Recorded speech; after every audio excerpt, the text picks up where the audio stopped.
had pushed past barriers that many thought were insurmountable. Yet here she was, being dismissed by people who assumed her worth based on nothing but her appearance and seat assignment. Kira shifted slightly, pulling out her phone to jot down notes. She wasn't sure exactly what she was planning yet, but she knew this moment would mark the start of something bigger. The tension in the air grew palpable during the meal service.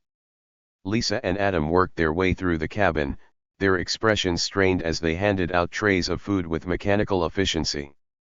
"Chicken or pasta?" Lisa asked a passenger in the row ahead of Kira. "Chicken, please," the man said, but before he could finish speaking, Lisa had already thrust a tray into his hands and moved on.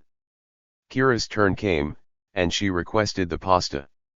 Lisa barely looked at her as she set the tray down, her movements brisk and dismissive. "Enjoy," she said flatly, though her tone lacked even a hint of sincerity. Kira looked at the tray in front of her. It wasn't about the food, it never was. It was about the message behind the service, the clear delineation between who mattered and who didn't. Across the aisle, a young woman had received the wrong meal and politely tried to get Adam's attention. He sighed audibly, rolling his eyes as he leaned down. "What now?" he asked, his tone dripping with impatience. "I'm sorry, I think this is the chicken, but I ordered the vegetarian option," the woman said apologetically. Adam straightened, his expression one of exaggerated annoyance. "We're out of vegetarian meals," he said curtly. "You'll have to take what you're given." The woman looked taken aback but nodded, clearly unwilling to push further.